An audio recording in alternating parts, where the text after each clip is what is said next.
বিশ্ব বাঘ দিবস আজ। বাঘের সংখ্যা বৃদ্ধি, সুন্দরবনের সমৃদ্ধি এ প্রতিপাদ্য নিয়ে বাংলাদেশে পালিত হচ্ছে দিবসটি। বন বিভাগের দাবি, সুন্দরবনের পরিবেশ উন্নত হওয়ায় বাঘের সংখ্যা বাড়ছে।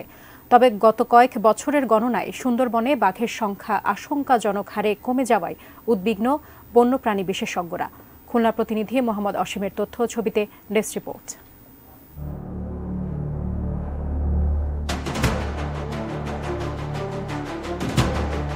বন্যপ্রাণী সংরক্ষণ আন্তর্জাতিক সংস্থা, ওয়ার্ল্ড ওয়াইল্ড লাইফ ফান্ড এবং গ্লোবাল টাইগার ফোরামের তথ্য মতে ১৯৯৮ সালে বিশ্বে বাঘের সংখ্যা ছিল ৭,৬০০। ২০১৩-১৪ সালের জরিপে তা কমে হয়ে দাঁড়ায় ৩,২০০। একইভাবে সুন্দরবনে চালানো জরিপে দেখা যায় ২০১০ সালের ৪৫০ বাঘ থাকলেও পরবর্তী ৩ বছরে তা নেমে এসেছে মাত্র ১০৬টিতে। ২০১৮ সালের গণনায় পাওয়া যায় ১১৪টি। বর্তমানে বাঘ জরিপের কার্যক্রম না চলায় সুন্দরবনে বাঘের সংখ্যা কমেছে না বেড়েছে সে সম্পর্কে নিশ্চিত করে জানাতে পারেনি বন বিভাগ। ২০২২ এবং ২৩ সালে আমরা জরিপ কার্যক্রম মাঠ পর্যায়ে ক্যামেরা ট্র্যাপিং এর মাধ্যমে সম্পন্ন করেছি। বর্তমানে এটা অ্যানালাইসিস পর্যায়ে রয়েছে এবং আশা করছি যে খুব শীঘ্রই এটা আমরা জরিপের ফলাফল পাবো।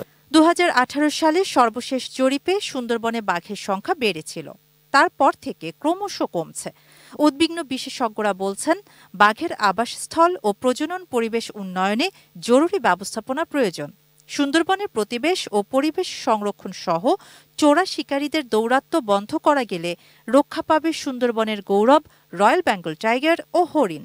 বন বিভাগের কাজের স্বচ্ছতাও জরুরি বলে মনে করেন তারা। বাঘের উপরে যেই থ্রেটগুলো আমরা বলি, সেই থ্রেটগুলো এলিমিনেট করা একে একে, যে তার হ্যাবিটেটটা কোনোভাবে যেন ধ্বংস না হয়, তার প্রে বেসটা যেন ঠিক থাকে। বিশেষ করে হরিণের কোচিংয়ের দিকেও বেশি গুরুত্ব দিতে হবে। তাদের যে প্রজনন বৈশিষ্ট্য, সেই বৈশিষ্ট্যের জন্য নির্দিষ্ট পরিবেশ প্রকৃতির প্রয়োজন রয়েছে। অবশ্য আশার কথাই বলছেন বন বিভাগের কর্মকর্তারা। প্রাণ প্রকৃতি রক্ষায় নেওয়া হচ্ছে নানান পদক্ষেপ। এজন্য বাঘ বৃদ্ধির আভাস দিচ্ছেন তারা।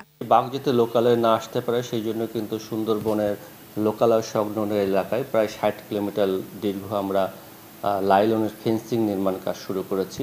২০০১ থেকে ২০২৪ সালের ১২ ফেব্রুয়ারি পর্যন্ত সুন্দরবন পূর্ব বিভাগে ২৫টি এবং পশ্চিম বিভাগে ১৬টি বাঘের মৃত্যু হয়েছে। শাহানা জাহান, ডেস্ক রিপোর্ট, ATN নিউজ।